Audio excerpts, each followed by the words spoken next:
Alain Roche, ancien international, bonsoir à vous. Bonsoir. Défenseur du PSG, victorieux du Real en 93, et puis patron du recrutement aussi au PSG dans les années 2000. Et vous êtes avec Didier Roustan, évidemment, commentateur, inutile qu'il n'ait plus besoin de présenter.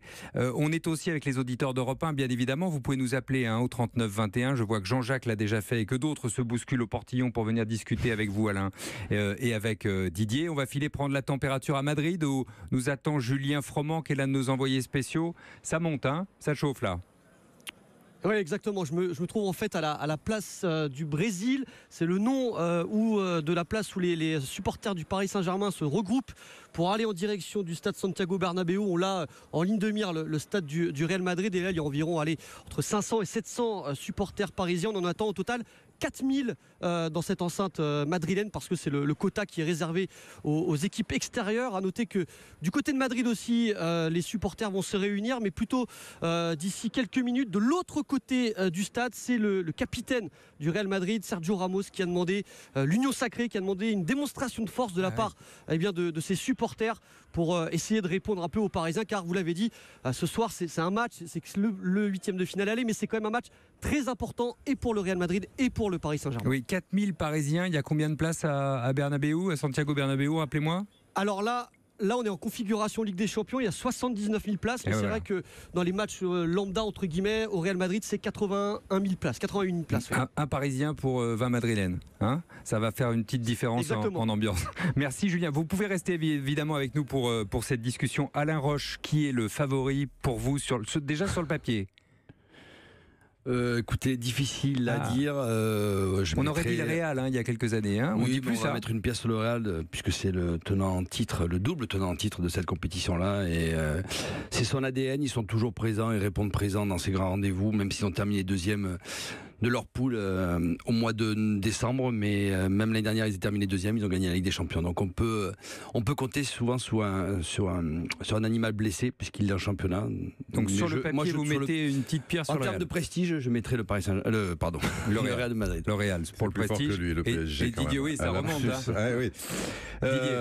Ouais, je dirais le Real d'une courte tête. Bon, faut pas oublier qu'il y a un match retour, donc une défaite 2-1 en soi serait pas catastrophique. Donc je pense que le Real qui est dos au mur va mettre une pression d'enfer pendant une demi-heure. On va voir si ça tangue côté parisien. Je vois bien les Parisiens marquer un but.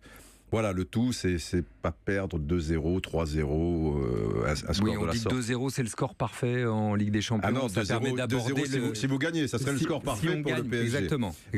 Pour le Real Madrid. Pour le PSG, encore mieux. Mais je pense que... Ne pas prendre de but à domicile, c'est ce qu'on dit. Voilà. On a coutume de dire ça. Maintenant, vaut mieux gagner 5-1 à domicile qu'un 0 aussi. Donc, oui, voilà. Et parfois, on gagne 4-0 et ça suffit pas. Et des fois, oui, surtout. Face à Barcelone l'an dernier. Absolument. Mais je pense que le PSG va, curieusement, et ça aussi, va pour gagner. Va pour gagner. Ouais. C'est pour ça que Thiago Silva est écarté? Parce qu'il avait mal tenu la pression, par exemple, à Barcelone l'an dernier? Parce qu'on dit qu'il tient mal la pression? Alors, vas-y Alain, et après vas-y. Écoutez, pour l'instant, ce n'est pas sûr qu'il ne soit pas sur le terrain, mais j'ai l'impression qu'il y a des sources sûres qui annoncent que le joueur sera remplaçant. Je trouve ça extrêmement dur pour le joueur. Voilà, capitaine de cette équipe depuis de nombreuses années, qui fait plutôt une saison correcte, mais là on est sur des matchs à pression. Ouais, c'est ça que je voulais vous faire pointer. Qui n'a pas supporté l'année précédente, il l'a déjà pas supporté avec le Brésil. Il n'est pas le seul dans le fiasco de la remontada l'année dernière, heureusement. Oui, mais c'est vrai quand on est capitaine et quand on est leader, on doit pouvoir s'affirmer et remobiliser les troupes, ce qu'il n'a pas su faire. Après, moi je me souviens très bien du débat l'année dernière, c'est que le match aller contre Barcelone, c'était Kimpembe et Marquinhos dans l'axe, ils avaient été brillantissimes tous les deux. Personne ne comprenait que Kimpembe soit sorti au match retour et c'est Thiago Silva qui a joué. Donc moi je peux comprendre Emery qu'il ait réfléchi exactement de faire ce choix-là. Et moi je trouve que c'est... mais il assume ses responsabilités d'entraîneur. Enfin, voilà, il prend une vraie décision qui ne doit pas faire plaisir à tout le monde, surtout au président. On en parlait avec Didier à l'instant, le président Nasser Al-Khelaifi.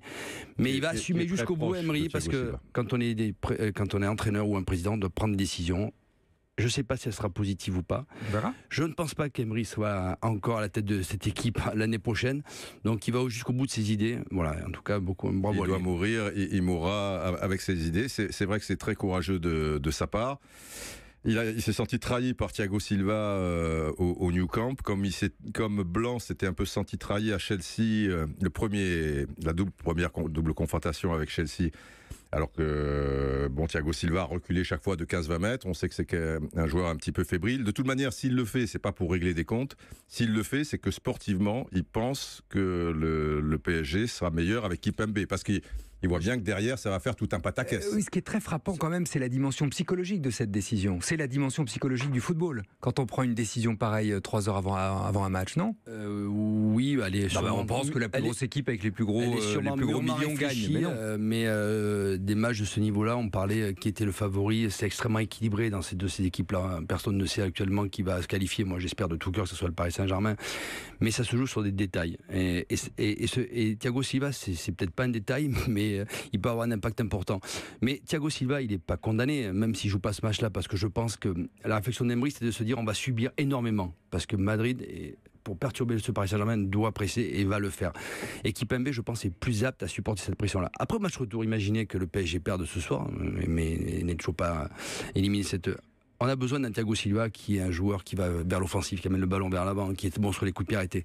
Donc voilà, c'est peut-être aussi une différente stratégie, mais en tout cas, il assume Emery ce soir sa décision et bravo à lui. 39-21 pour venir participer à cette discussion. N'hésitez pas, est-ce que le PSG peut l'emporter ce soir face au Real Madrid? Nos deux invités, Alain Roche et Didier Roustan, ont l'air de dire c'est plutôt le Real qui est favori, mais on marquerait bien un but, ça ferait pas de mal. Est-ce que vous dites mieux que ça? N'hésitez pas. 39-21, à tout de suite pour continuer à en discuter, parce que Zidane lui aussi il a une très grosse pression sur les épaules ce soir. Pour intervenir sur Europe 1, appelez le 39-21, 50 centimes la minute. La Poste Mobile vous offre 2 mois sur tous ses forfaits mobiles et box. Wow, c'est Noël! Non, c'est maintenant. Là, tout de suite? Oui, sur tous les forfaits mobiles? Oui. Et aussi sur la box? Oui, sur tous les forfaits quoi. Oui!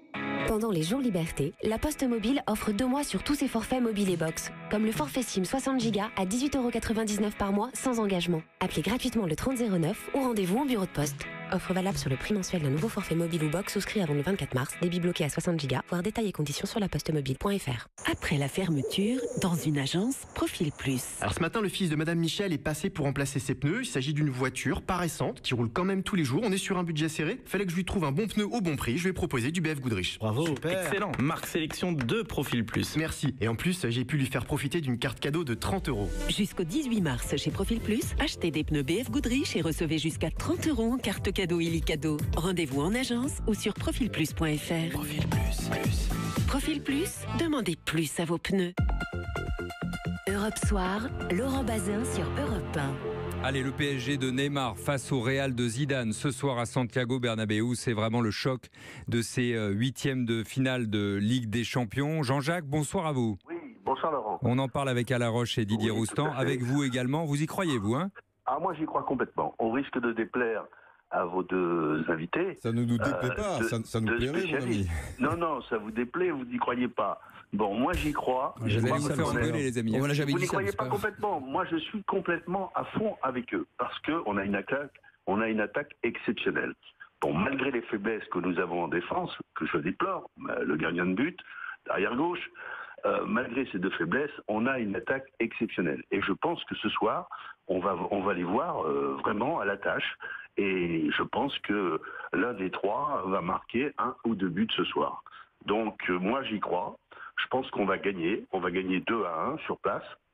Et voilà, ce qui ne laisse pas augurer d'un passage. Match retour facile, hein, d'un match retour facile. Mais déjà, on aura fait l'essentiel en allant gagner là-bas. Vous êtes un supporter convaincu, Jean-Jacques, ou... Convaincu, hein, ça s'entend un peu. Absolument. C'est bien. À 100%. La certitude dans le football, c'est magnifique. Oui, mais c'est beau. C'est beau. Si le supporter y croit pas, mais on peut également supporter le PSG et se dire que ça va être très compliqué. Et voilà. Cher monsieur Roustan, je ne suis pas un supporter aveugle. Je suis un supporter éclairé. Et je pense qu'on a une équipe pour nous permettre d'aller gagner là-bas. On a une attaque exceptionnelle. C'est tout à fait possible. On a une attaque exceptionnelle. Si Neymar fait ce qu'il doit faire, on n'a pas de joueur de cette qualité. Même Ronaldo vieillissant ne fera pas la même chose ce soir. Neymar, il nous avait fait très mal il y a un an, hein, Alain Roche. Dans les rangs de Barcelone, il est du bon côté, si j'ose dire, ce soir. Il a été recruté. Il faut un grand Neymar pour ce soir? Mais il y aura un grand Neymar ce soir. J'ai aucune inquiétude sur son investissement, peut-être un peu plus sur d'autres. Et c'est pour ça qu'Emery aussi a choisi de mettre Kimpembe à la place de Thiago Silva. Mais il est toujours là dans les grands rendez-vous. Regardez, cette année, dès qu'on a fait appel à lui, alors qu'il était parti au Brésil pendant 5 jours et qu'il avait été critiqué, il fait un match d'enfer. Il est critiqué aussi pour ses simulations. Il revient, il fait un match d'enfer. J'ai pas d'inquiétude à chaque fois. Il répond présent dans les grands rendez-vous. Mais il sera pas le seul. On aura besoin d'une défense solide, d'un milieu de terrain solide aussi, parce qu'en face, c'est une grosse équipe. Alors après, on le disait, il n'y a pas que le PSG qui a la pression ce soir. Vous l'avez dit tous les deux, vous l'avez dit tous les trois. D'ailleurs, Jean-Jacques, même si Jean-Jacques pense que la pression, le PSG va la renverser, les Madrilènes aussi ont la pression. Et Zinedine Zidane, lui-même a la pression. Il s'est exprimé, comme d'habitude, avec beaucoup de tranquillité sur ce sujet. Je pense pas à mon futur. Je pense simplement au match. En fait, le reste, on peut pas le contrôler. Moi, ce que je peux contrôler, c'est ce qu'on fait sur le terrain, ce qu'on fait avec mes joueurs. Et c'est ce qui m'intéresse, en fait. Après, aujourd'hui, il n'y a pas de pression particulière. Mon avenir n'importe peu. Julien Froment, depuis Madrid. Zidane est menacé, vraiment ? Oui, très clairement. Alors bien sûr, il y a une distinction entre ce que pensent les supporters et ce que pense la presse espagnole. Du côté des supporters, Zinedine Zidane, ça reste comme une légende, un joueur qui a gagné la Ligue des Champions, qui a fait gagner la Ligue des Champions au Real Madrid en tant que joueur donc en 2002, et puis qui a fait gagner la Ligue des Champions en tant qu'entraîneur. Il a réussi un doublé inédit avec le Real Madrid, double tenant du titre, le Real. Et de ce point de vue-là, Zinedine Zidane garde quand même une certaine aura du côté des supporters, mais du côté de la presse, en revanche, si le Real Madrid est éliminé par le Paris Saint-Germain, Zinedine Zidane finit la saison honorablement avec le Real et ensuite, soit il démissionne, soit il est remplacé. On ne voit pas Zinedine Zidane continuer à la tête du Real en cas d'élimination face au Paris Saint-Germain. Ça, c'est ce que dit la presse madrilène ? Oui, exactement. C'est ce que dit la presse madrilène. J'en ai parlé notamment avec un journaliste du quotidien sportif Marca qui suit énormément le Real Madrid, même qui est souvent qualifié de pro Real Madrid. Et le journaliste que j'ai eu m'a clairement expliqué que Zinedine Zidane ne pouvait pas survivre à une élimination en 8e de finale de la Ligue des Champions, car même si le Real Madrid ne va pas très bien en championnat, est déjà éliminé en Coupe du Roi, la Coupe d'Espagne, en Ligue des Champions, c'est dans l'ADN. Le club en a gagné 12, Zidane en a gagné 3, lui, une en tant que joueur, 2 en tant qu'entraîneur. Et les 2 dernières, oui. Et il ne peut pas se permettre d'être sorti comme ça par le Paris Saint-Germain, même si, bien sûr, le Paris Saint-Germain a de sérieux arguments cette saison. Alors, Alain Roche, sauf quand on insulte sa mère ou sa sœur, Zidane, lui, il supporte bien la pression en revanche. Alors, il y a une chose très importante qu'a dit Julien, c'est que Zidane a le soutien des supporters. Et on connaît l'importance et l'influence des supporters à Madrid. C'est ce qu'on mesure pas bien en France, pour être honnête, rappelons-le ça. Parce que vous avez joué à Valence, vous savez ce que ça pèse. Parce que c'est eux qui élisent le président, déjà premièrement. Donc ils adorent Zidane parce qu'il leur a fait gagner une Coupe d'Europe. En tant que joueur, en tant qu'entraîneur, il y en a eu 2 d'affilée. Je pense qu'il peut passer à travers les gouttes, qu'il sera épargné en fin de saison. En tout cas, moi je le souhaite parce qu'il ne mérite pas en tout cas démissionné, je ne pense pas, mais en tout cas d'être licencié. Et c'est pas la presse qui va décider ou pas de savoir si Zidane doit continuer à la tête du Real. Ça sera le président et avec le soutien des socios. Parce qu'une élimination en 8e de finale, le problème, si encore en championnat ils jouaient le titre où ils n'étaient pas trop distancés, ils sont à 17 points de Barcelone, ils jouent relativement mal, et être éliminé en 8e de finale pour le Real, c'est pas de chance par rapport à ce tirage, c'est pas de chance non plus pour le PSG. C'est ça qui est un problème aussi pour le PSG, c'est que le Real joue sa saison sur ce match. Ça veut dire que si le Real, moi je suis persuadé que si le Real passe le PSG, s'ils ont un gros derrière, ils iront pas très loin. Ils auront réussi à la limite à sauver à peu près les meubles. Et là, Zidane pourrait rester, puisqu'il qualifierait sans doute le Real dans les 4 premiers pour la Ligue des Champions. Et surtout, il aurait passé ce fameux obstacle. Ce qu'on a dit par rapport à Sergio Ramos, qui a demandé aux supporters de se mobiliser, d'être autour des bus, soutenir, etc.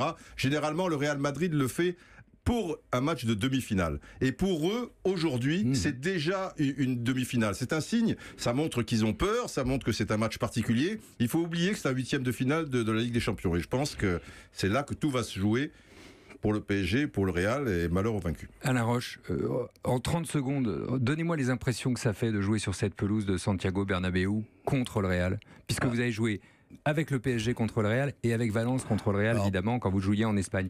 C'est quoi? C'est une pression énorme? Pour moi, c'est le stade le plus impressionnant dans lequel j'ai joué, de par la configuration. Alors moi, j'ai connu les deux configurations à l'époque, en 93, et après avec Valence, où ce sont vraiment des murs. Je vous engage à aller au moins une fois dans ce stade, déjà pour voir la salle des trophées, premièrement, et après voir les tribunes. C'est très impressionnant. Alors c'est souvent un public aseptisé, mais ce soir, on peut compter sur une ambiance extrêmement difficile et chaude. Alors, ça peut être très dur pour le PSG, mais ça peut être très dur aussi pour les joueurs de Madrid, surtout si le scénario du match ne va pas dans le sens des Madrilènes.